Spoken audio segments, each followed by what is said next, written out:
दोस्तों नमस्कार। एक बार फिर से आप सबका स्वागत है।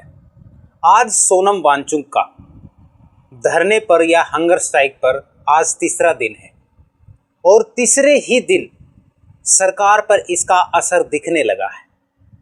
मैं ये क्यों कह रहा हूँ?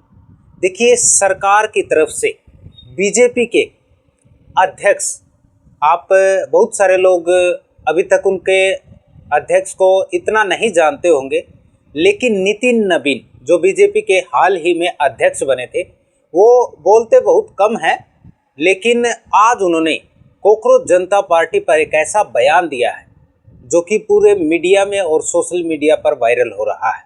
उन्होंने कॉकरोच जनता पार्टी को देश के टुकड़े टुकड़े करने वाला बताया है और वायरस कहकर उनको संबोधित किया है। पिछले कुछ दिन पहले धर्मेंद्र प्रधान जी उनको आतंकवादी बोल रहे थे। अब बीजेपी के अध्यक्ष ने उनको देश के टुकड़े करने वाली गैंग बता दिया और उन्हें वायरस बता दिया। तभी तो मैंने कहा ना दोस्तों कि हंगर स्ट्राइक का, सोनम वांगचुक की हंगर स्ट्राइक का असर दिखने लगा है धीरे धीरे, और ये ऐसे ही होगा। बीजेपी का इन आंदोलनों को हैंडल करने का तरीका ही यही है। कोई देशद्रोही बताएगा, कोई टुकड़े टुकड़े करने वाला बताएगा, कोई कुछ कहेगा, कोई कुछ कहेगा, लेकिन जो मांगे हैं उनको नहीं माना जाएगा। ये मैं आपको दावे से कहता हूँ। इनको इसी तरीके से जो है आंदोलन बदनाम करने आते हैं और धीरे धीरे फिर एक ऐसा मूवमेंट आता है कि इनको यहाँ से खदेड़ा जाएगा। तो सोनम वांगचुक तीसरे दिन आज हंगर स्ट्राइक पर है और नितिन नवीन ने अभी 1 घंटे पहले ही एक ऐसा बयान देकर पूरे देश में जो है चर्चा शुरू कर दी है।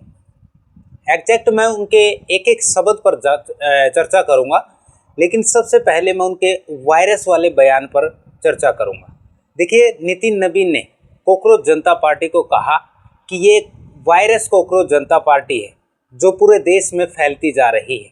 यानी कि उनको भी ये डर है कि धीरे धीरे कॉकरोच जनता पार्टी का असर हो रहा है। इसीलिए उन्होंने कहा है कि वायरस की तरह ये कॉकरोच जनता पार्टी है जो देश में धीरे धीरे फैल रही है। उन्होंने नेगेटिव वे में कहा है, लेकिन कहीं ना कहीं कॉकरोच जनता पार्टी का असर अब दिखने लगा है, बीजेपी के नेताओं पर दिखने लगा है, और ये धीरे धीरे ऐसे ही बढ़ता जाएगा। जब तक सोनम वांगचुक के दिन जो है हंगर स्ट्राइक के बढ़ते रहेंगे, धीरे धीरे जो है सरकार पर भी दबाव बढ़ता रहेगा और उसका असर आज सामने आ गया है। उसके बाद नितिन नवीन ने कहा कि ये देश के टुकड़े टुकड़े करने वाली या टुकड़े करने वाली गैंग है। मैं नितिन नवीन से एक सवाल करता हूँ, अगर आपको लगता है कि ये देश की संप्रभुता पर जो है खतरनाक है, ये खतरा है, तो सरकार तो आप ही की है ना। अगर आपको ये शक है ना, तो इनको गिरफ्तार क्यों नहीं करते? अगर आपको इतना ही यकीन है कि ये देश के टुकड़े करने वाले गैंग है और आपके पास इतने ही सबूत है, तो आपकी सरकार है, आप इन्हें गिरफ्तार क्यों नहीं करते? मेरा आपसे सवाल है। ये सिर्फ एक आरोप लगाया गया है आपकी तरफ से ताकि इसकी चर्चा हो और इस आंदोलन को जो है बदनाम किया जा सके। उसके बाद इन्होंने कहा, नितिन नवीन ने कहा कि ये देश को खोखला करने वाली पार्टी है जो धीरे धीरे अपने पांव पसार रही है। मैं आपसे सवाल करता हूँ, अगर ये देश को जो है खोखला करने वाली पार्टी है, तो यहाँ पर मुसलमान क्यों आ रहे हैं? यहाँ पर हिंदू क्यों आ रहे हैं? यहाँ पर सिख क्यों आ रहे हैं? ये तो एक देश की एकता और विविधता की ताकत है ना। हमारा देश इसी से ताकतवर बनता है ना, तो खोखला तो नहीं बन रहा। यहाँ से तो मैसेज पूरे देश में एक अच्छा जा रहा है। यहाँ पर सभी मुसलमान एक दूसरे की सेवा कर रहे हैं, चाहे वो हिंदू हो, मुसलमान, सिख हो, ईसाई हो, सब यहाँ पर मिल बांट कर एक दूसरे का सहयोग कर रहे हैं और उनकी सेवा कर रहे हैं। तो ये देश को खोखला कैसे कर रहे हैं? देश को तो खोखला आपकी सरकार ने पिछले 12 साल से किया है, जब से आप आए हो और हिंदू मुसलमान करके इस देश को बांटने की कोशिश कर रहे हो। इससे देश खोखला हो रहा है, न कि जब हम सब हिंदू, मुस्लिम, सिख, ईसाई सब मिलकर चलते हैं तब देश खोखला होता है। बल्कि देश तब खोखला होता है जब इन हिंदू मुसलमान को बांटकर और इनके अंदर नफरत भर दी जाती है, और जो आपकी सरकार ने पिछले 12 सालों से किया है। तो ये नितिन नवीन ने कहा है, और उसके बाद नितिन नवीन ने कहा कि उन्होंने बीजेपी की तारीफ की कि भारत के प्रधानमंत्री के नेतृत्व में पूरे दुनिया में जो है हमारा डंका बज रहा है। मैं आपसे सवाल करता हूँ, डोनाल्ड ट्रंप से परमिशन कौन ले रहा है? संप्रभुता पर हमारे पहली बार आज़ादी के बाद चोट मारने वाला प्रधानमंत्री कौन है? उसको ख़त्म करने वाला कौन है? एक सर्वेंट के तौर पर डोनाल्ड ट्रंप की कौन मान रहा है? तो इससे क्या देश में या दुनिया में डंका बज रहा है? आपका डंका फट चुका है, कोई डंका नहीं बज रहा है। पूरी देश की जनता और पूरी दुनिया जानती है आपका और आपकी सरकार ने पूरे देश पूरी दुनिया में जो है भारत का अपमान ही करवाया है। और प्रधानमंत्री ने एक ऐसा प्रधानमंत्री जिसका मजाक उड़ाया जाता हो, वो कैसे डंका बजा सकता है? मेरा आपसे सवाल है। और उसके बाद आपने कहा कि बीजेपी जो है देश की और पूरी दुनिया की सबसे बड़ी पार्टी है। बिल्कुल बन गए होंगे आप। आपके पास 10,000 करोड़ से भी ज़्यादा जो है चंदा है, बिल्कुल होंगे। और आपने क्या किया है? आपको देश चलाना चाहिए था। आप तो पार्टियां चला रहे हैं, आप अपनी पार्टी को मजबूत कर रहे हैं। आपने और क्या किया है 12 सालों में? आपको देश को मजबूत करने के लिए आपको चुना गया था, न कि आपको बीजेपी या अपनी पार्टी को मजबूत करने के लिए। और कर आप ऐसा ही रहे हैं। तो बीजेपी तो भले ही स्ट्रोंग हो गई हो, लेकिन देश हमारा कमज़ोर हो गया है।